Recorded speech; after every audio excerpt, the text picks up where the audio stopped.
कालिया नाग के क्षेत्र में जाकर कोई भी जीवित वापस ना लौट सको है।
ये क्या किया वाना ने?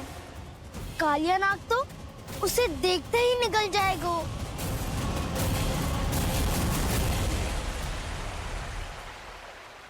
तो आरंभ से अब तक सब कुछ उसकी लीला का ही भाग था।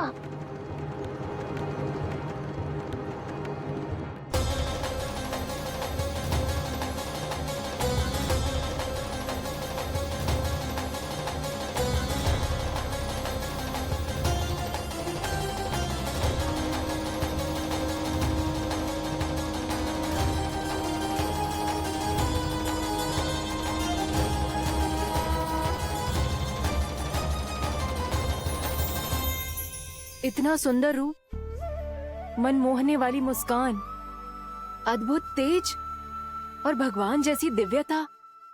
कौन हो तुम? हाँ, तुम्हें देखकर तो हम सब सम्मोहित ही हो गए।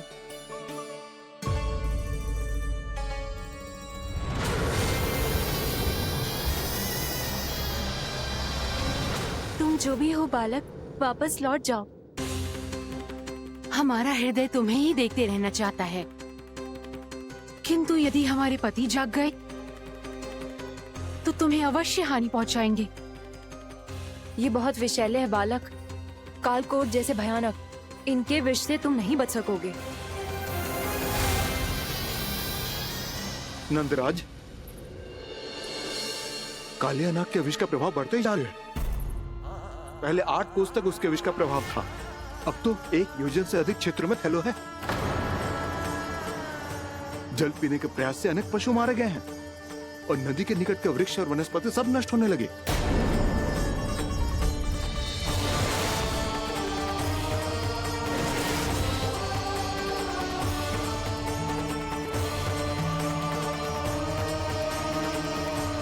इनके विष की तीव्रता इतनी अधिक है बालक कि इनके संपर्क में आने वाले को तड़पने का भी अवसर नहीं मिलता। इनके विष की अग्नि क्षण भर से भी कम समय में प्राण वायु को जलाकर राख कर देती है।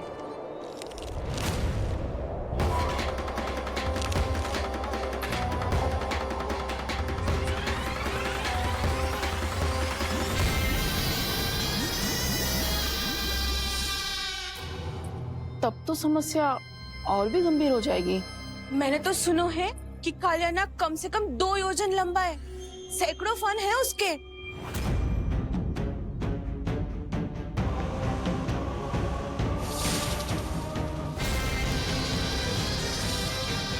इसका अर्थ तो ये है कि हम दोनों ओर से फंस गए। एक और कंस को 1 कोटि कमल पुष्प देने, जो कि कालिया नाग के क्षेत्र में पड़ते, और दूसरी ओर उस कालिया नाग का विष यमुना जी के क्षेत्र में बढ़ता ही जा रहा। इसके कारण हम ही नहीं, निर्दोष पशु पक्षी भी संकट में। इन दोनों समस्याओं का एक ही समाधान है, उस कालिया नाग का सामना करना। और ये ना समझ आ रहा कि हम ये करेंगे कैसे, क्योंकि ये बात साधारण मनुष्य के बस की ना है। हमारे लिए ये असंभव है।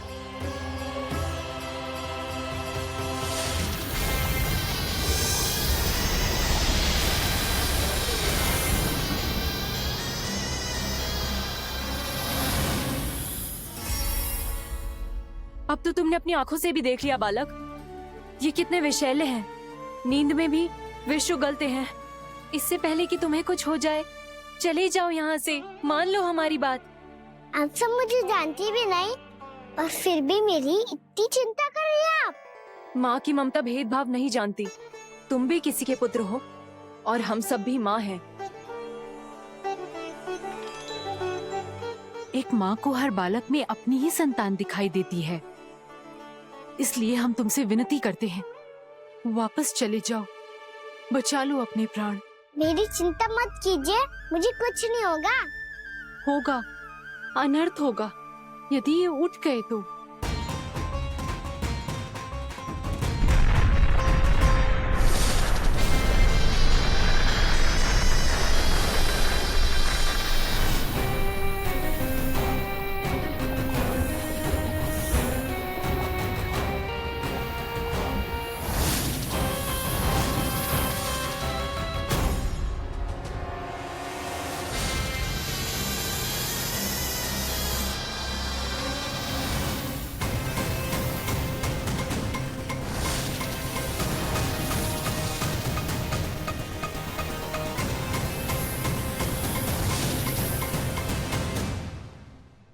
सामने होते हुए भी अपने इश्क को केवल वही देख सकता है जो अपना अभिमान त्याग चुका हो। पर पूर्व जन्म में मेरा भक्त होने के नाते मेरा सत्य स्वरूप देख पाने में मुझे इसकी सहायता करनी चाहिए।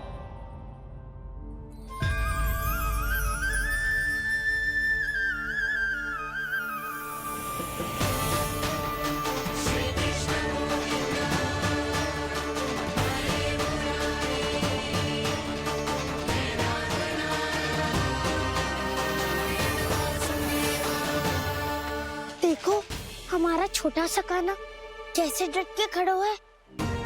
इतने विशालकाय, इतने महाभयंकर सबके सामने।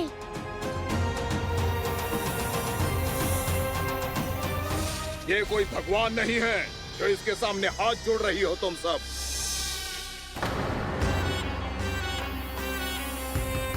एक सामान्य साधारण बालक है ये, जो ये तक नहीं जानता कि इसके सामने है इसका काल, कालिया।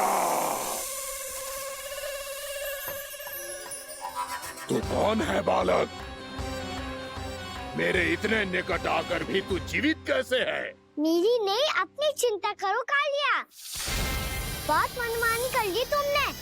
अब बस, मैं तुम्हें रोकना हूँ। अब बस, मैं तुम्हें रोकना हूँ। मैं तुम्हें रोकना हूँ। बित्ते भर का है तू, मेरे विष के बारे में जानता ही क्या है? और कहता है मुझे रोकने आया है। किससे? किससे रोकना चाहता है तू मुझे? मुझे क्रोध दिलाने की भूल मत कर बालक।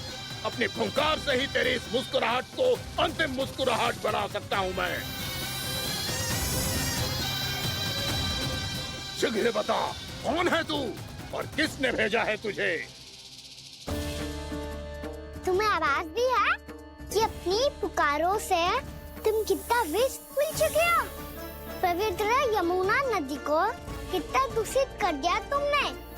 और यही नहीं, तुम्हारे कारण निकट के जीव जंतुओं, वृक्ष, वनस्पतियों सबको हानि पहुंच रही है। तो क्या? मुझे उससे क्या? मुझे है, मुझे है। आपत्ति है मुझे तुम्हारी इस व्यवहार से, और इसीलिए तुम्हें यहाँ से जाना होगा, यहाँ से जाना होगा।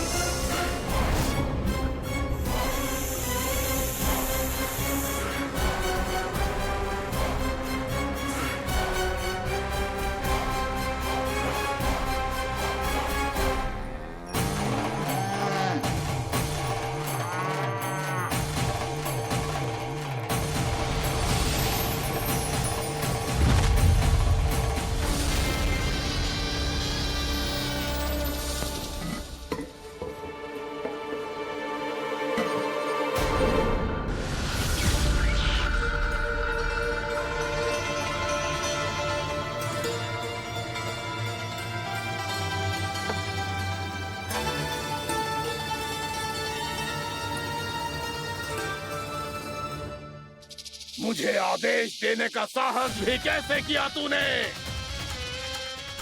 इस क्षेत्र को मैंने अपना राज्य बनाया है, मेरा परिवार रहता है यहाँ, और तू मुझे यहाँ से जाने के लिए कह रहा है? हाँ, क्योंकि तुम्हारे यहाँ रहने के कारण अन्य जीवों को हानि हो रही है और मैं ऐसा नहीं होने दे सकता। मैं तो बस वही कर रहा हूँ जो एक सर्प का स्वभाव है। विष फैलाना स्वाभाविक है मेरे लिए, इसलिए मुझे चुनौती मत दे बालक। चुनौती तो मैं दे चुका हूँ कालिया। अब तो बस तुम्हें शिकार करनी है।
मैं भी चेतावनी दे रहा हूँ, यहाँ से चले जाओ। अपनी भूल को पहचानो कालिया, तुम जो कर रहे हो अनुचित है।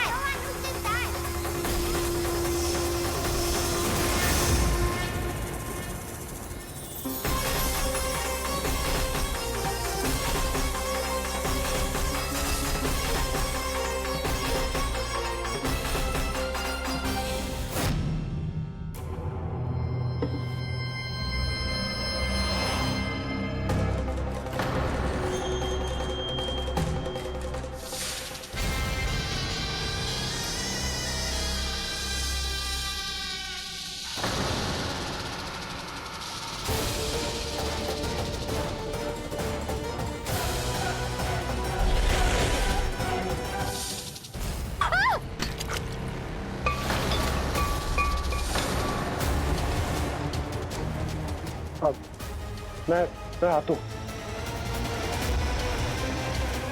क्या हो गया सुधा? मुझे आवाज हो रहा है जी, कछु ना कछु गड़बड़ है। यशोदा, जो समस्या हमारे सामने है, हम सभी उसका समाधान खोजने में जुटे। तुम विश्वास करो, मैं कोई ना कोई समाधान अवश्य ढूंढ लूंगा। हम कैसे भी करके वो कमल के पुष्प उस कंस तक पहुंचा देंगे। नाना, समस्या उससे कहीं अधिक है, उससे कहीं अधिक बड़ी, उससे कहीं अधिक भयानक है।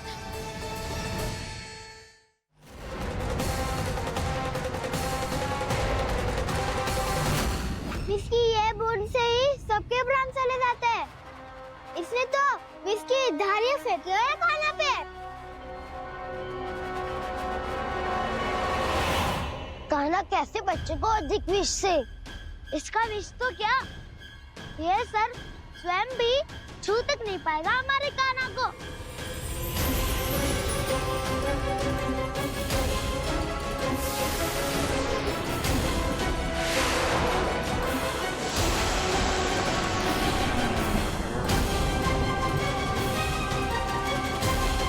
तुम्हारे सखा को, मेरे भाई को कोई हानि नहीं पहुंचा पाएगा। ये कान्हा का सत्य चाहे जो हो बलराम, पर अभी तो जो एक बालक ही है ना। देखो कैसे विष के कारण स्थिर हो गया है।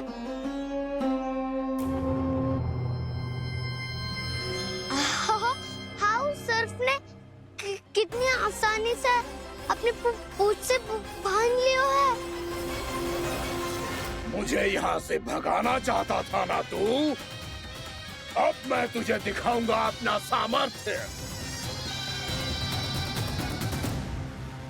ये मूर्ख किसे बांधना चाहता है अपनी पूंछ में? उन्हें जिनका विस्तार सारे ब्रह्मांड में है, या उन्हें जो स्वयं अनंत है? पर देवराज, प्रभु ऐसा करने ही क्यों दे रहे हैं कालिया को? आप सब भूल रहे हैं देवगण। कालिया पूर्व जन्म में प्रभु का बहुत बड़ा भक्त था। उसी भक्ति का फल मिल रहा है अब इसे। वैसे भी भक्तों के मन का भाव सबल हो तो भगवान तो सहज ही बंध जाते हैं।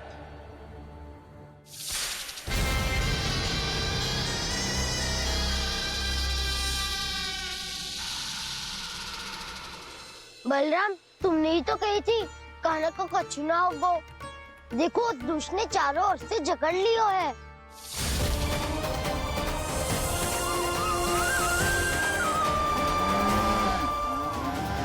ये क्या कह रही हो तुम? जसोदा जी, क्या हुआ? घबरा क्यों रही हो आप? सुलक्षणा, मुझे आभास हो रहा है कुछ बहुत बड़ी अनहोनी हो गई है। नंदराज, नंदराज, नंदराज!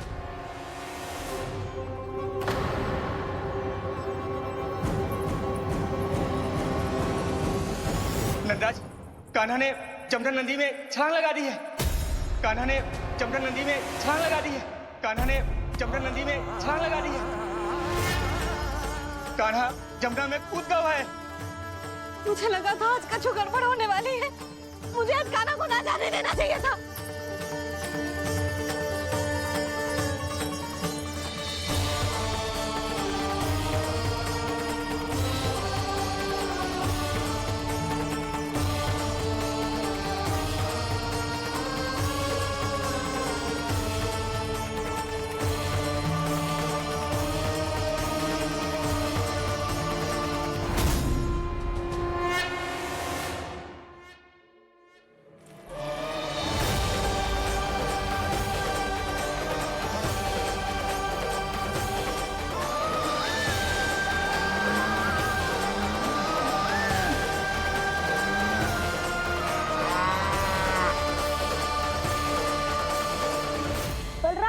कछु करो ना।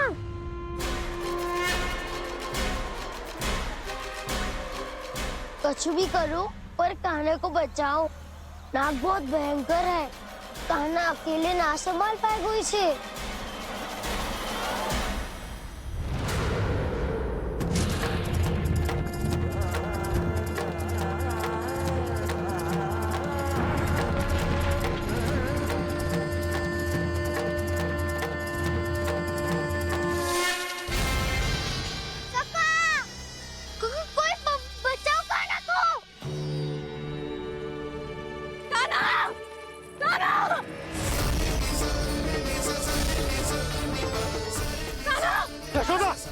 यशोदा रुको।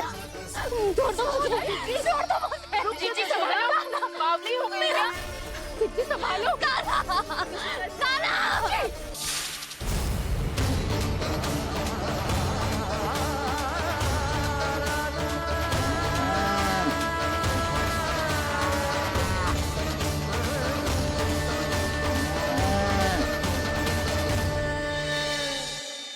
यशोदा, यशोदा, देखो इन गोप गोपियों को, इन गैयाओं को। इन सब के मन में भी तुम्हारी भांति ही ममता भरी हुई। वो सब भी कान्हा से उतना ही प्रेम और स्नेह करती है, उतनी ही ममता से भरी हुई है जितनी कि तुम। तो तुम ही सोचो, जिसके साथ इतनी ममता और इतना स्नेह, इतना प्रेम, उसका कोई क्या कर सकता है? उस काले नाग का विष इस सब आशीर्वादों के सामने कछु न। कछु करो जी। उसे बोलो वो मेरे प्राण ले ले, मेरे कान्हा को छोड़ दे। यशोदा,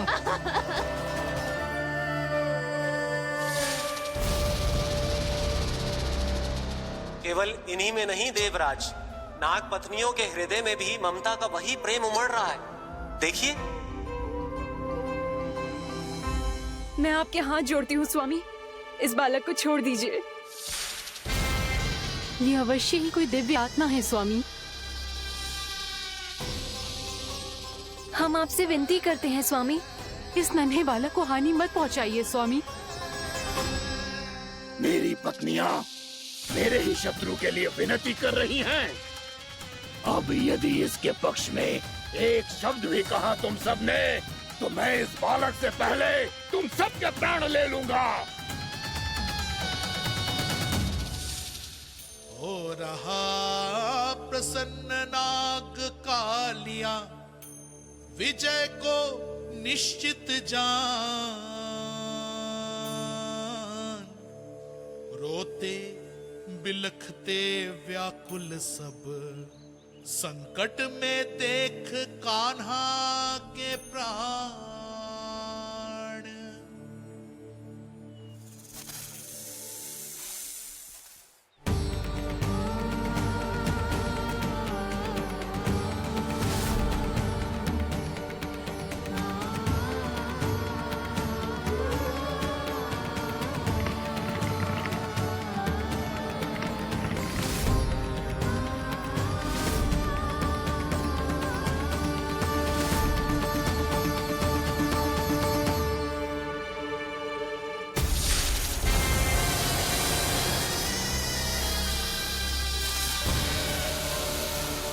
कुछ करो जी, मेरे लल्ला को बचा लो, कोई तो कुछ करो। जीजी संभालो जसोदा। यशोदा, यशोदा तुम शांत हो जाओ, मैं कान्हा को वापस लेकर आऊंगा। मैं रक्षा करूंगा उसकी। ना नंदराज, नंदराज नहीं। कम से कम आप तो समझो नंदराज, कालिया के पास आप जाओगे तो आप भी फंस जाओगे।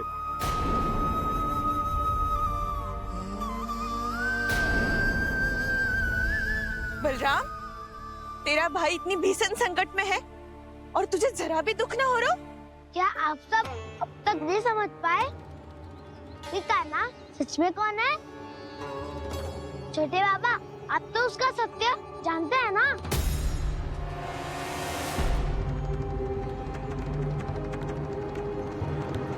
मानता हूँ कि आप सब कान्हा के रहस्य के बारे में नहीं जानते, पर क्या उसके जन्म से आज तक घटी एक से बढ़कर एक विचित्र घटनाओं को भी भूल गए हैं आप सब?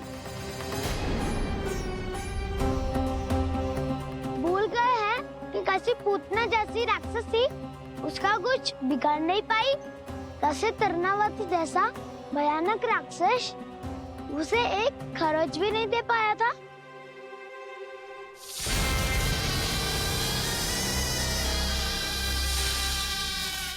आप सबने अपनी आंखों से देखा था ना, बकासुर से कान्हा की रक्षा करने देवता स्वयं आए थे, पर सत्य तो ये है कि वह सभी देवता भी उस असुर के सामने असमर्थ हो गए थे। तब कान्हा ने बहुत ही आसानी से उस भयंकर असुर का वध किया था, एक ही बार में धराशायी कर दिया था उसे। तो आप सभी सोचिए, बार बार ऐसे असाधारण कार्य करने वाला बालक साधारण कैसे हो सकता है? अब तो आरंभ से ही सारा सत्य जानते हैं छोटे बाबा। रहस्य छुपाने में सदैव कान्हा की सहायता करते आए हैं आप, और आज आप स्वयं ही उसके सत्य को भूल रहे हैं। और तुम सब भी तो जानते हो कान्हा की शक्तियों के बारे में, तो क्या तनिक भी विश्वास न आया अपने सखा पे? बलराम, जे तू क्या कह रहा है? मैंने जो कहा उसका एक एक शब्द सत्य है छोटी माँ। यदि प्रभु की इच्छा हुई तभी कुछ ही क्षणों में सब कुछ अपनी आंखों से स्वयं अनुभव कर लेंगे आप।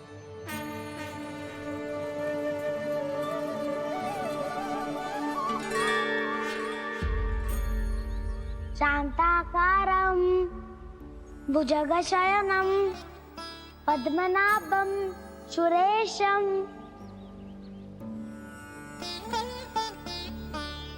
विश्वाधारं गगनसदृशं मेघवर्णं शुभांगं लक्ष्मीकान्तं कमल नयनम योगी वीर ध्यान गम्यम वंदे विष्णु भवभयहरम सर्वलोकैकनाथम।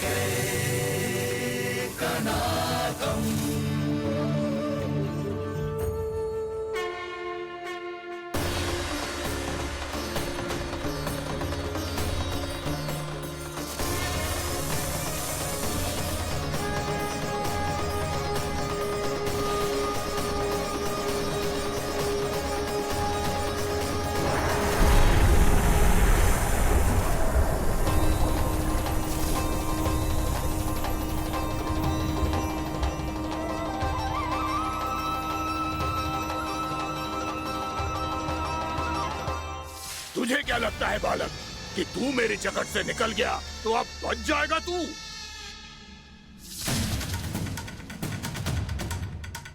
मेरे विष से अपनी प्राण रक्षा करने में सफल रहा, मेरी जगत से भी छूट गया, पर मेरे दंश से नहीं बच पाएगा।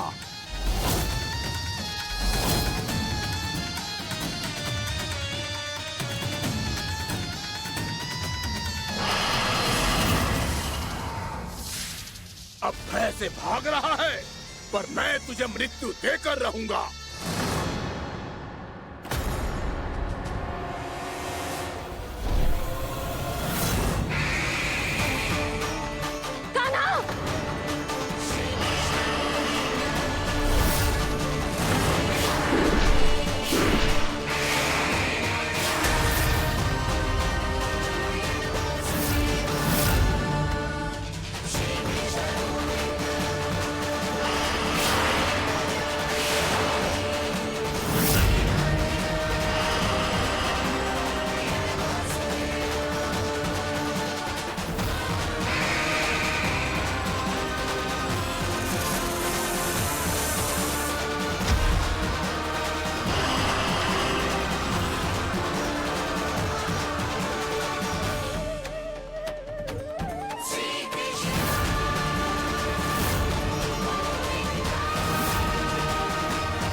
मेरा नन्हा सा कान्हा कितनी देर भाग पाएगा?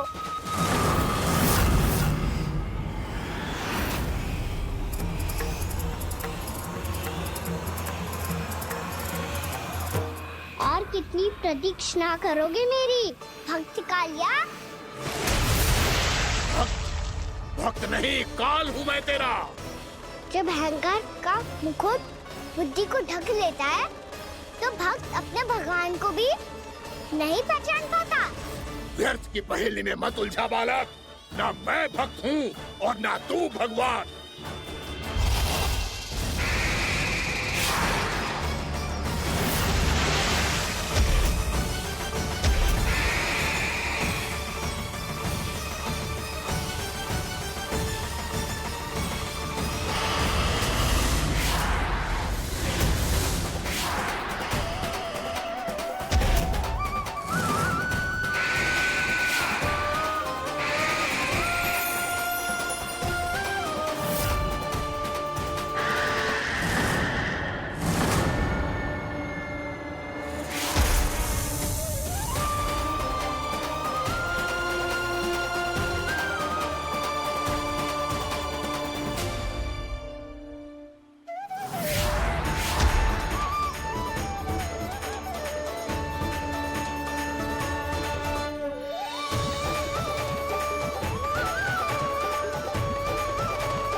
आप जिसके लिए इतने व्याकुल हो रहे थे, उसे छूकर कालिया नाग का हलाहल जैसा विष भी चरणामृत बन गया है और यमुना जी के जल में फैल चुके विष के प्रभाव को भी नष्ट कर रहा है।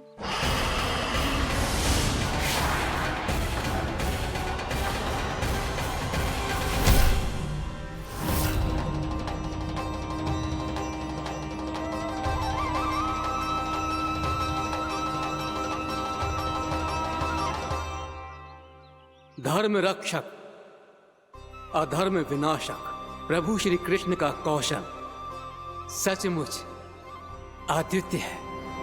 नारायण नारायण।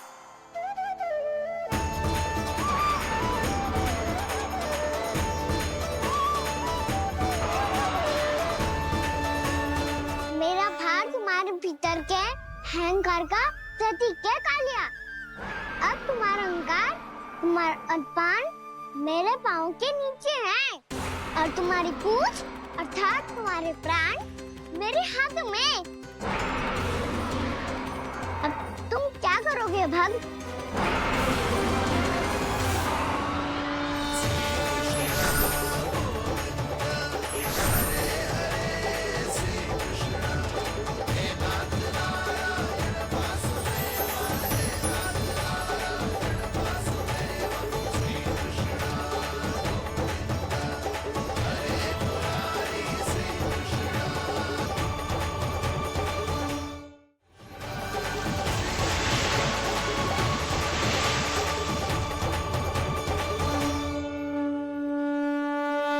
प्रभु, भले ये आपको पहचानने में असमर्थ हो, पर हम सब ने आपको पहचान लिया है। हाँ प्रभु, एक भक्त होने के नाते और एक अर्धांगिनी और माँ होने के नाते मैं आपसे इनके प्राणों की भिक्षा मांगती हूँ। अपनी कृपा दिखाइए और इन्हें क्षमा कर दीजिए। आपके लिए मित्र और शत्रु में कोई अंतर नहीं प्रभु। उसी तरह आपकी कृपा और दंड में भी कोई अंतर नहीं। दोनों दया ही तो है, अकारण ही किसी को प्राप्त नहीं होती। हमें विश्वास है कि हमारे पति को मिला ये दंड कोई अभिशाप नहीं है, आपका वरदान है। ये सत्य है प्रभु कि इनसे बहुत से पाप हुए हैं। इनके विष से बहुत सारे जीव जंतु को हानि पहुंची है, पर अब आपके चरण इनके शीश पर पड़ गए हैं। ऐसी कृपा तो बड़े बड़े महान महात्माओं को भी दुर्लभ है, और इन्हें प्राप्त हुआ तो अवश्य ही ये किसी महान पुण्य का ही फल है। हे प्रभु, उन्हीं पुण्य कर्मों की शक्ति का आह्वान कर मैं आपसे विनती करती हूँ, इन्हें प्राणदान दीजिए। मैं अपने इस भक्त को क्षमा अवश्य करूंगी देवियों, यदि ये अपने अहंकार को त्याग कर मुझे पहचान ले तो।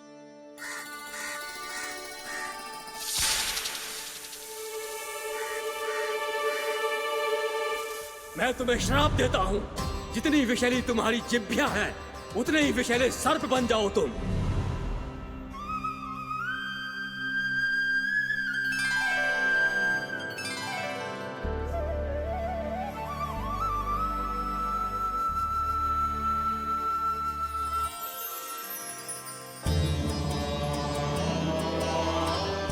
नारायण, मुझे क्षमा कीजिए नारायण।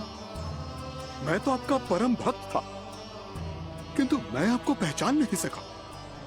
इसका दंड तो मुझे मिलना ही था, किंतु मैं अब प्रायश्चित करना चाहता हूं। इसके लिए यदि आप मेरे प्राण भी ले लेंगे तो भी मुझे कोई दुख नहीं होगा। मैं अपना जीवन, मृत्यु और अपना अस्तित्व सब कुछ आपको समर्पित करता हूं। तुम्हें तुम्हारे क्रोध के कारण श्राप मिला, जिसे विशाल सर्प के रूप में तुम्हारा जन्म हुआ, और सर्प का तो स्वभाव है विष फैलाना। इसीलिए तुम्हें दंड नहीं दूंगा मैं, सिर्फ सभी अपराधों का पश्चाताप कर लिया। इसीलिए मैं तुम्हें क्षमा करता हूँ कालिया।